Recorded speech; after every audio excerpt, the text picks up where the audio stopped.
Magpakain tayo sa ating mga manok ngayong umaga. So pumaunti ngayon yung mga malalaki nating mga manok. May pumupunta kasi dito sa bahay na bibili sa mga manok ko na gusto nilang katayin. Nabawasan po ng 4 yung manok natin. May bumibili dito pumupunta sa atin na bibili ng manok. Ayan po. Yung mga malalaki lang po, medyo nabawasan ng 4. Ayan o. Yung mga inahin yung iba, yung nangingitlog, yung iba din, nandun naglilimlim. So okay lang yun.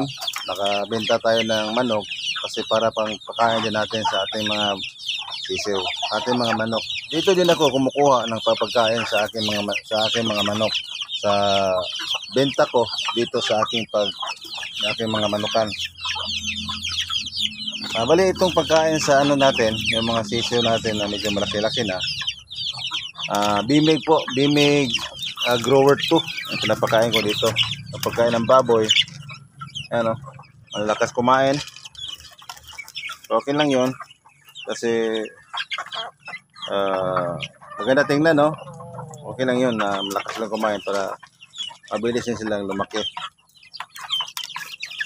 Yung tubig nila, nilagyan ko ng vitamins, yung Vita Pro.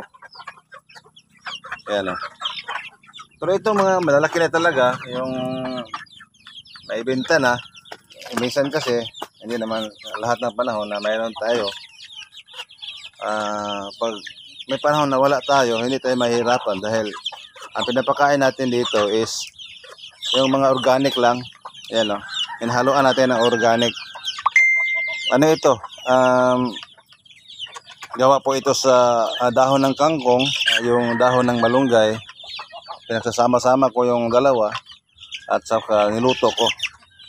Saka hindi na kailangan tayo maglagay pa ng mga vitamins sa ating mga manok. Kaya ubos na oh. Kaso ngayon umuulan. Kagabi umuulan kaya basa yung lupa. Hindi tayo magkalimot maglagay ng vitamins sa ating mga manok. Pag umuulan kasi diyan pumapasok yung mga sakit sa mga manok, yung sipon, yung ubo. Kailangan natin yung masusing pag-alaga sa ating mga manok. Dahan-dahan lang. Hindi mahirap na magbenta sa ating mga manok. Pinipost natin lagi. Mayroon talagang nangangailangan. Pumupunta dito sa atin yan. Bumibili. Yung mga manok natin na ihawin, kulang. At saka dito, makilaki na kunti yan. Yung dito sa kabila, kaya ng umaga pa. Ngayong umaga ko pa lang ito kinukuha doon sa kanilang itlogan kasi pugad ba o sari-sari pag ipugad na ako. Magandang umaga sa inyong lahat, Lods at Babos, at maraming salamat sa inyong panonood sa aking video. Maraming salamat po, Babos, mga amigo.